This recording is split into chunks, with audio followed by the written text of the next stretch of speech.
On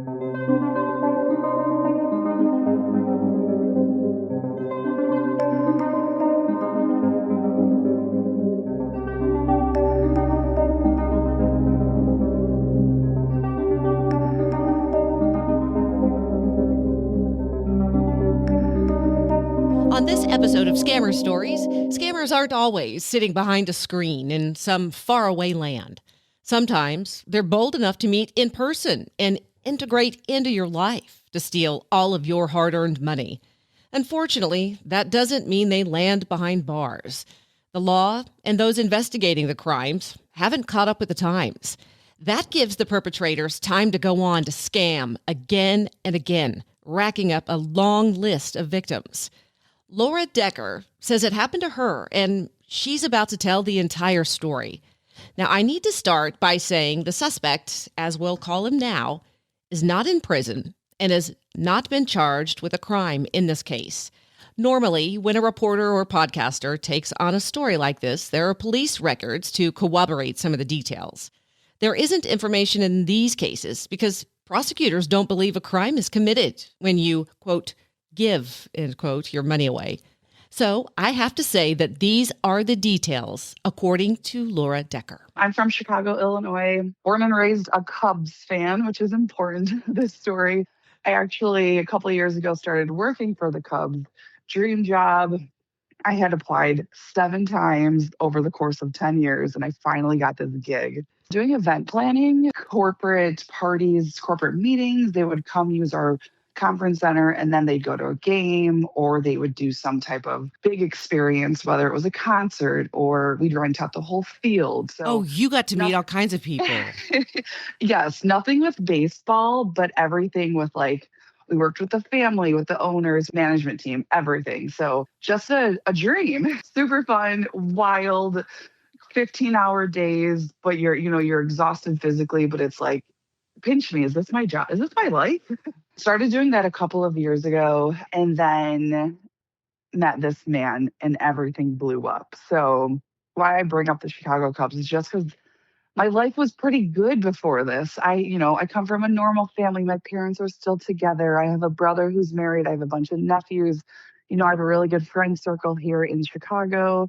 I'm an athlete. I'm very active. I don't know how to sit still, which is great. But, just a normal life. Just I don't know, wake up, go to work, go out to a game, go see some friends. Like, to me, just a very normal American life. Yeah, sounds wonderful. It was. And then it all blew up. Okay, so your life was wonderful, but then you decided that you needed to add a little to it? Yeah, I decided it was too boring, apparently, which no one's ever said about my life. Yeah, so, now you're looking back and you're going, what? We are praying for boring moving forward for the rest of my days. So in 2024, I had gone through a breakup, but it was one of those breakups that you're still talking, you're still whatever. Whatever. I know what you mean. Yeah, I've been there. Don't we all? You think you would learn with age, but unfortunately I haven't. So I decided to do online dating and meet this man on Bumble. His name is Milton Dosal. On Bumble, his name was Brent. Okay. So first I meet him, I call him Brent. Within an hour or two of our first date, he's like, by the way, that's not my name. And I was like, oh, okay. And he's like, I've got some stuff. I don't want to be Googled. So the world's crazy out there. I've got some crazy exes. I was like, all right, no big deal. To my better judgment, it was a big deal. I'm one who gives people the benefit of the doubt over and over and over again. We're learning to not do that ever again. And I joke a lot, if we're not laughing, I'm probably sobbing. Humor. Well, that's interesting you say that because I've been ridiculed for laughing during these interviews before. Oh. It's a form of coping. So yeah, yes. I totally get it. It is what it is. I'm in therapy. It's great, but it's just who I am. I'm a very loud, outgoing, fun person. I'm very much the center of the group. I'm the leader of the group. And this is how I deal with things. I've done it my whole life. So does my family. And I think it's okay. So the first date we had was wonderful. It was fun. I'm tall. I'm 6 feet tall. That's hard for a woman to date when you're that tall. And he was 6'4", a bigger man, could pick me up. That's nothing I've ever had before. He's a tall dude. So it was just an instant connection. And the date ended up continuing. We went to Dave and Buster's and played some games. And I'm very competitive. It was just a really good first date. So things moved quickly. We went on a second date a few days later. We went on a third date a few days later. He started staying at my apartment pretty quickly. He was in the suburbs of Chicago and I'm in the city. I'm from the suburbs, so I know that life well, but he would always just come to me, which is great. Like, I love the city. There's so much to do here. Things sound wonderful up until this point. Laura was in what I call the love drunk stage. You're always in a good mood. Everything is funnier. I'm sure you can relate. It was just fun. It was good. It was easy. We bantered well. He's sarcastic. I'm sarcastic. It was just fun. So 3 dates in, he shares that he has a background, a questionable background. He has a felony. Uh-oh. The way the way he explains it is that it's a white collar crime and there was a ton of miscommunication and a lot of the victims, as he's being prosecuted, a lot of his victims actually came forward to help him to lessen the sentence. All these things. He's a storyteller, I've learned. Very colorful stories. I'm a question asker. He had an answer for every question I had. And by trade, I'm an event planner. So I'm like 7 steps ahead of everyone. And I'm 7 steps ahead of like, okay, if this goes wrong, if that goes wrong, I always have an answer for something. And this man had an answer for every one of my questions, never faltered, never swayed, never paused even. And I pride myself on being able to read people really well. My intuition is very on point. My gut is on point. I can read situations before they even happen. So what was the white collar crime? He told me that he invested some stocks for friends. He told me that he was in the army and he invested some of his stocks for these army brothers. And one person didn't get paid correctly. So that one person kind of blew everything up, blew the whistle, went to authorities. I just want to point out that it's interesting that investigators do believe victims when they're scammed by a friend, but a boyfriend, well, you just gave your money away, right? So they just charged him with a little, he didn't have a license to trade stocks. Now, looking back, why did he tell you this? Did this really happen and he was worried that you would find out about it online, or what was his goal? That's exactly why. He says he always shares his felony with the people he are dating 3 dates in, because if you Google his name, all of these articles are going to come up showing what he did. Okay. So naturally, after that third date, I Googled his name, read all of the articles, but he had an answer for everything, said everything was fine. He's still in touch with the victims, all these things. All lies. So this all is happening early spring, which, if you know baseball, a home opener is always in April. So my life is getting extremely busy all of a sudden. I don't have time to put in effort into Googling all of this stuff. I read it. I was kind of like, all right, he told me his side of the story. What am I going to believe? These articles online where you can falsify a lot of things, or this man who is showing up for me and calling me and responding to texts. And so I gave him the benefit of the doubt. A few weeks later, his picture started popping up on this Facebook group called Are We Dating the Same Guy? Oh, we have a Facebook group like that here too. I love it. So his face popped up on this page and he actually shared this with me. I wasn't even in one of these groups because I hate social media. I had it back then. I don't have it now, but I had it back then. Facebook, you got to take with a grain of salt, right? So I get into this page. I see his picture. I'm asking questions on his picture and whatever. He was the one who actually exposed himself to me. He was like, hey, I just want to get in front of this. This is coming up. I've been going on a lot of first dates and not going on second dates. And these girls are getting really upset with me. So they're posting my picture. And that to me was extremely believable because I've had friends, other friends, I've heard stories where girls do get very hurt because they don't get a second date and then they blow this person's life up. So I'm like, all right, whatever. I'm also in the thick of my job. Life is very, very busy. I'm pulling long hours and it's just stress because it's the beginning of the season. And the Cubs did really good last year and this year. So I'm kind of like, whatever. I'm going to believe you. You're saying all the right things to me. We have a connection. Cool. Like, I'm just going to let that go. The biggest takeaway from this situation is I feel very stupid now. I feel very dumb. A lot of girls, I'd say like 5 or 6 girls did kind of message me being like, this guy's not trustworthy. Like, he's being posted everywhere. Like, what are you doing? And then they all kind of came at me because I was coming to his defense. That was hard, obviously hard to hear. I was older than all of these other girls. And I was like, you guys are just young. You're immature. Like, Mm-hmm. come on, be better. Yeah. All right, Laura, get with the picture. So I just let it go. By then, he was pretty much staying at my apartment almost every night. He worked all over the city and all over the suburbs doing appliance repairs and going into a place. He worked for Costco. He'd go into a place, fix their washer, fix their oven, whatever.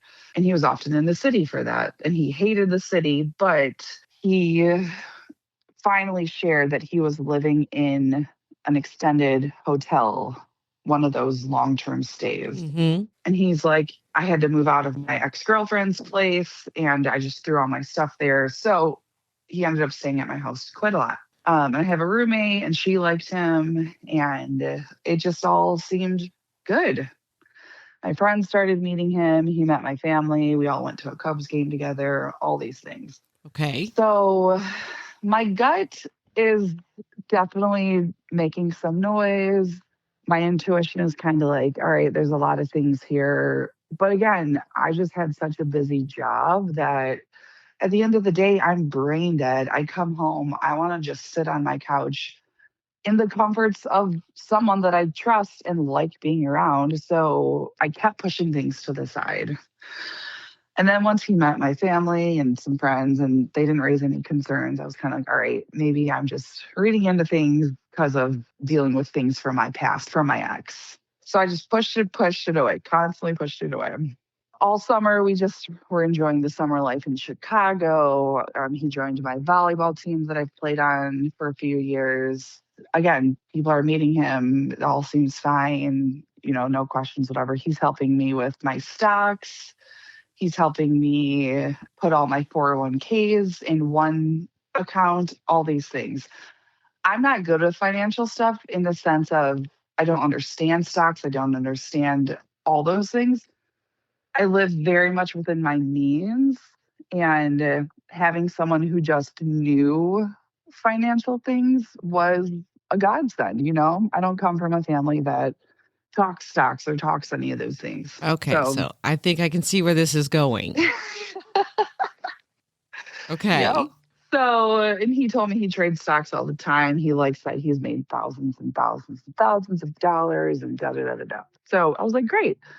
And at the time, I knew I was going to need a new car within the next couple of months. So things just, for me, I was like, great, he's going to help with this. He'll make me a couple extra money so I can do a bigger down payment on a car. All things that I was just needing help with. So we end up going on a couple of trips. We go to my friend's house in Lake Geneva.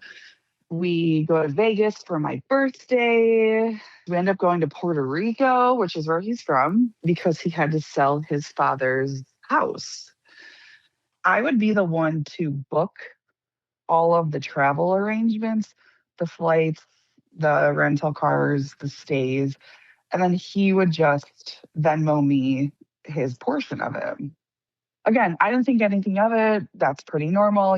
I share costs to all my friends. Yeah, I do that all the Easy. time. I mean, Yeah. I've done that exact same thing. And I'm the event planner of the group, so I'm always the one making the plans anyway. So none of this was weird for me. I do ask him once if he asked his parole officer. He's still on parole. He's still on probation for the felony back in 2020. And he's like, oh, yeah, I just send them an email. They give me a travel permit. All good.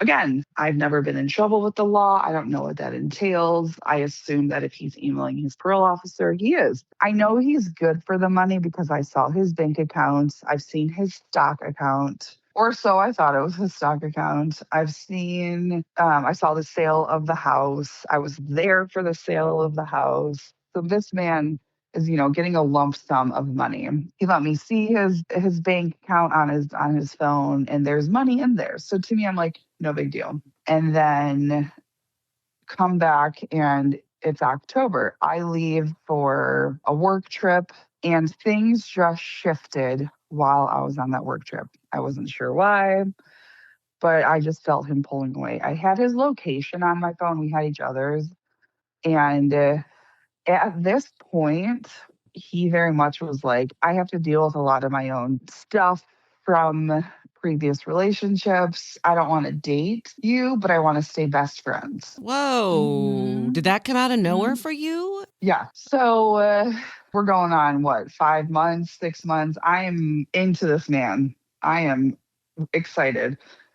So when he says, I don't want to date you, I was like, all right. He's like, but then he kept reiterating, well, let's stay best friends. Let's hang out. Let's keep doing everything we're doing. I'll still stay at your house. We'll still do everything together.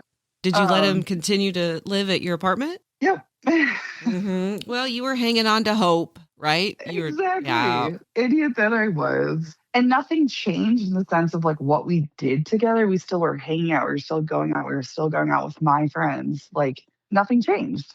There was just no status. So I go on this work trip and obviously see that he's at someone else's house. He's been at a couple of different houses while I'm on this Oh, trip. that had to be heartbreaking for you. Yeah. And then the gaslighting started. So it was, we're best friends. I'm not dating, but I'm like seeing what's out there. I'm talking to people, but I'm not going out. He's like, you know me the best. You know my background. You've been so generous and so gracious to not be mean about everything I've shared with you. And he's like, I don't share this with everyone. Like, I don't share all of these details with Oh, everyone. geez, I feel so Of special. course, right? I know. I'm very special, especially dumb. So his car, he was driving a work van this whole time, and it mysteriously broke down one day, and he starts getting really depressed. Now he's stuck in this extended stay hotel. That's a depressing place in itself. And then now he's carless, and at the same time my car actually was breaking down. So he was like, hey, if I do all the work and if I find the car that you want, and then if I find a car that I want, do you mind signing a loan for me? He said, I will give you $5,000 for your down payment. I'll keep trading your stocks to get you more money if you sign this loan for me. And I right away was like, no, that's insane. We're not married. We're not even dating at this point. And he got really depressed, really sad. Immediately, I'm like, I'm a fixer. I'm like, all right, like, come on, Laura, like, you can sign something. I asked if we could do a co-sign situation. He said no, his background's really bad. And then I just keep thinking about the 5,000 extra dollars for my down payment, making my payments super, super small. So he ends up finding his dream car, and we go up to check it out. My gut is screaming. Do I listen to it? Nope, because he promised $5,000 for my down payment. So we go find his car. He loves it. He's set. While we're there, they happen to have the car that I am wanting. I did not go into that day expecting to get a car. I ended up buying a car that day as well. So I bought two cars, one for him, one for me. And I've always wanted a Jeep. And this one just was the perfect fit, the right mileage, the right price. And his is a Ram Rebel 1700, like souped up all this thing truck. And the fact that I found exactly what I was looking for in my budget, it felt right. So we get the cars, and then the next few days, he's radio silent. I don't hear from him. I'm freaking out because now my name is on two different leases and he doesn't respond. Finally, he responds and he's like, what's the big deal? Like, I've had a headache. And I'm like, oh, a 5-day headache? Got it. And then he was like, "Hey, is there any way you could get me an apartment?" And I was like, "No, I don't think that's even possible. I already have my own apartment in Chicago. Can you sign two leases? Like, that's weird to me."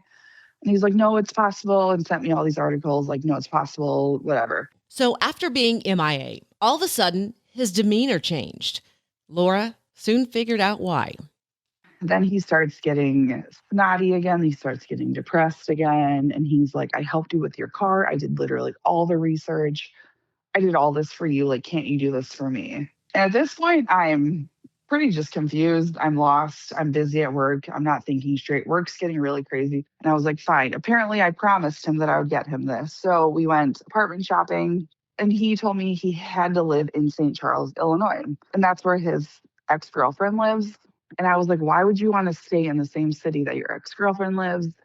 That to me is weird. Don't you want to kind of start your new life on your own? And he's like, no, it feels like home. And he's like, I don't really have a home. I've moved around my entire life. St. Charles feels like home. So I'm like, whatever. He hated Chicago. He made that very clear. Chicago's not for everyone. I totally get that. It's insane.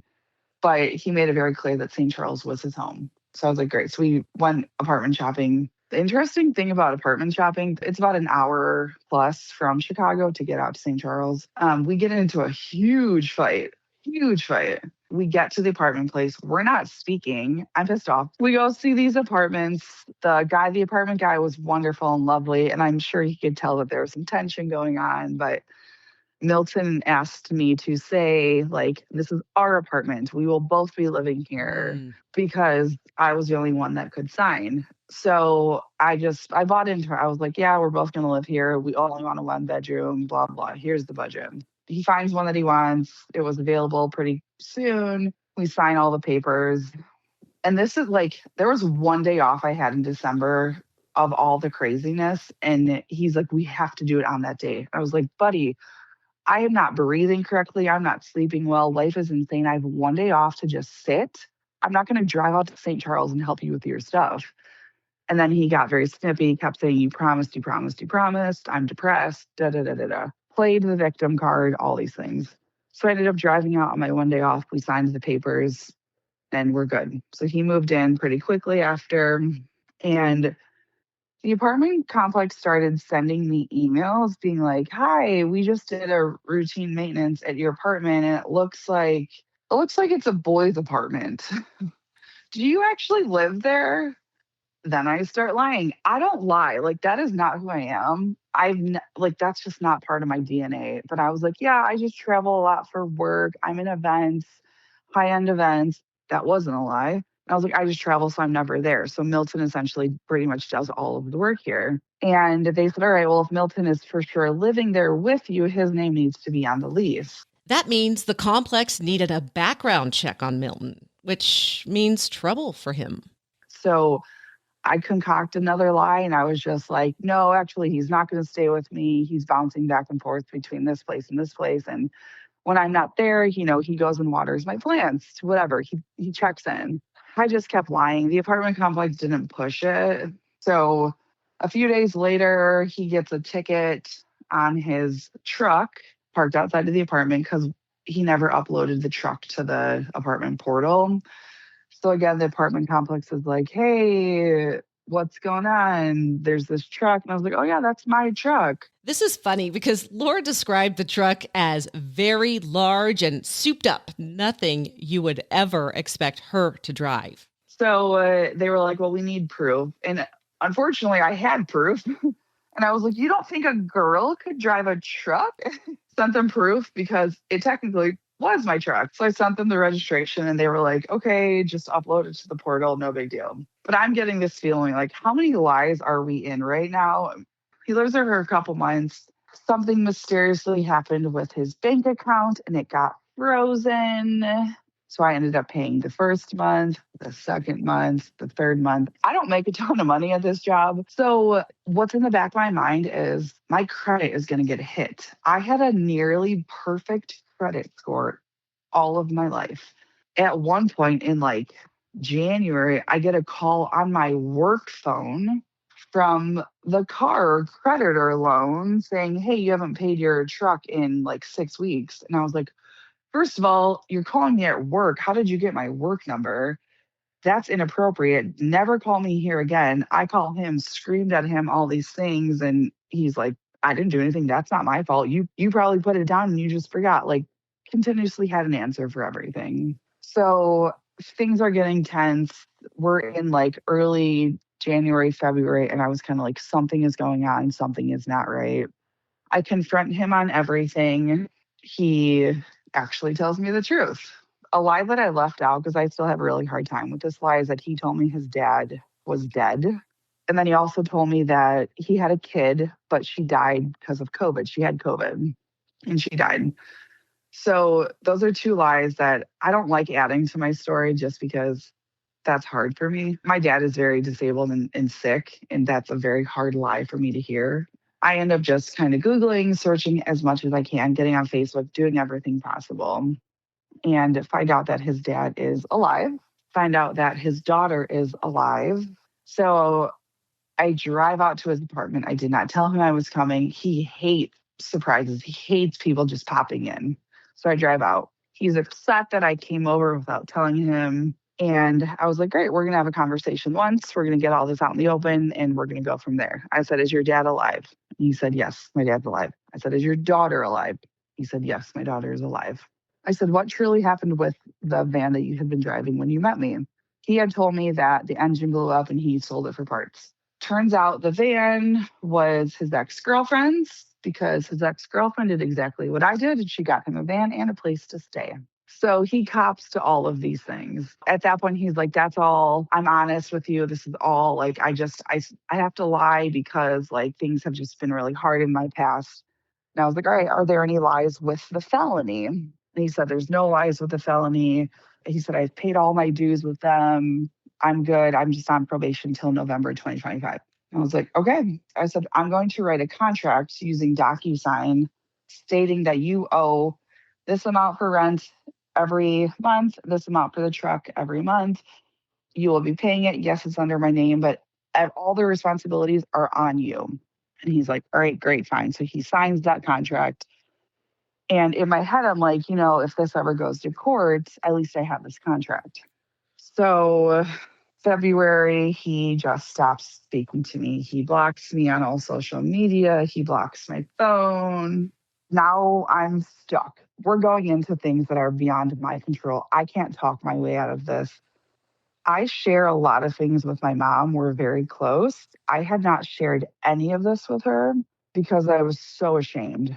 I was so fearful of what people would think because how could me, someone who comes from this normal life, fall for this? So late February, I go to my parents' house and I was like, hey, I was like, we need to talk. Like, come sit down in the living room. And my mom was like, what is happening? Like, everyone's freaking out. I was like, just sit down. I just need to share everything with you. I ended up telling them everything that had been happening the last year. They were extremely supportive, extremely kind. So we end up contacting a lawyer. I go to a couple different police stations. We're moving forward with everything. Well, turns out the police don't believe anything I say. And they don't think it's a crime, right? Nope. You It's not a gave your money crime. away.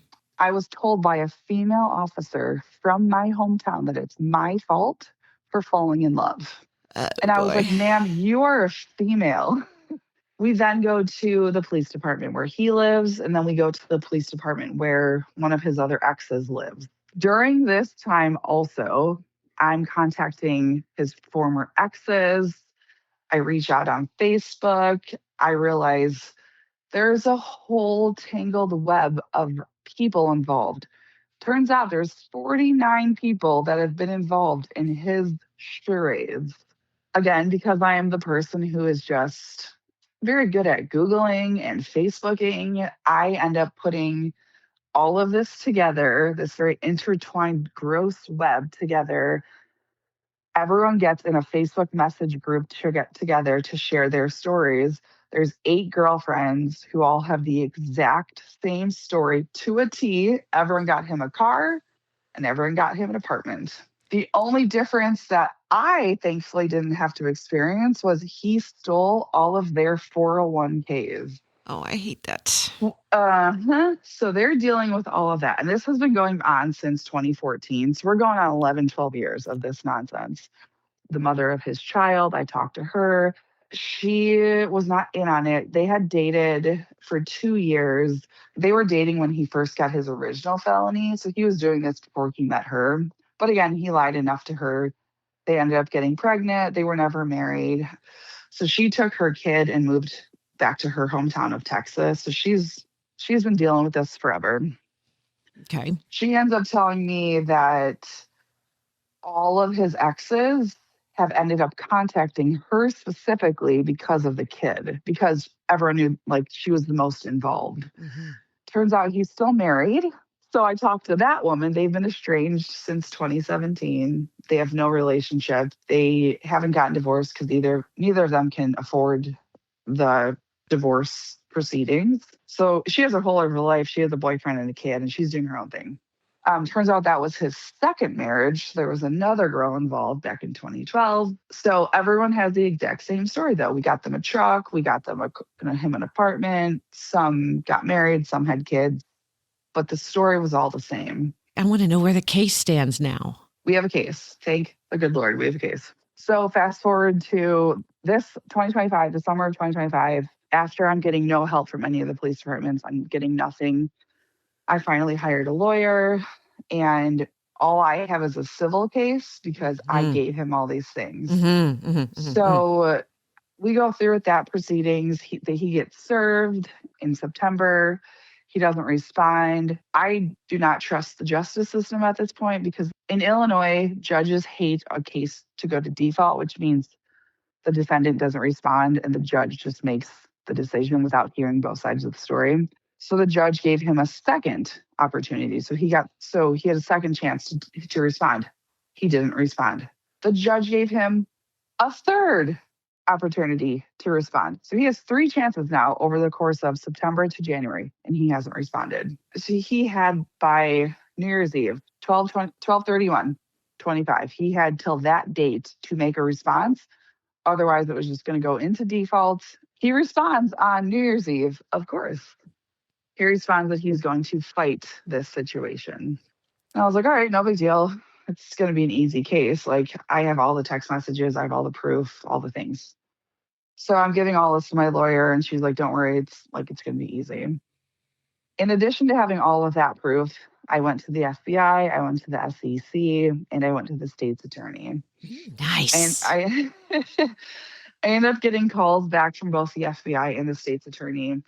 They have started to investigate his case. One of the other victims, Ashley, she's also in Chicago here. She, during all of this time, she got a detective who finally believed her case. So she's dealing with the state's attorney and the detective. I'm dealing with the FBI and the state's attorney. We're all dealing with all these things. Come to find out that he hasn't paid much money for restitution for his original felony. He hasn't paid a penny in child support. So he's got like 3 or 4 cases out there already on him. It costs money. So most of these people have just dropped it because they can't keep affording all of this stuff. So I want to know about your. This sounds awful how I'm going to phrase this. So I want to know about your personal life after this. Did you move on and date anyone else, or did you decide to put that on? No, I will never date again. I keep No. telling my parents that I'm going to be a lesbian because Okay. I hate. I hang out. Let's be honest. I'm not a lesbian. I love my lesbians. I mostly only hang out with lesbians because I'm such a sports fanatic and I golf and I play pickleball. So most of my friends are that way and I love all of them. So I just keep saying I'm becoming a lesbian because I hate men. I can't trust them. I can't trust anyone. So I don't foresee myself ever dating in the future. If I do, they will be vetted so hard, or the person will come from someone that I know. If that's not in the cards for my life, that's not in the cards. I'm fine. Okay. Life's great. I like it. In the SEC's complaint, they state that Milton J. Dozel Jr. allegedly raised nearly $100,000 from about 41 investors in a Ponzi-style scheme that took place over a 2-year period. Dozel agreed to return more than $51,000 of gains plus pre-judgment interest of about $3,500 and pay a fine of over $50,000. I'll put links to the articles on Milton in the show notes. I'd like to thank Laura for sharing her story. She says there are many, many more women just like her who were scammed by the same man. If you'd like to reach out to her, we found each other on LinkedIn, so you can reach out to her there, or you can email me. It's April. And just go to scammerstoriespodcast@gmail.com, and I will get you in touch with her. Until next time, Scammer Warriors.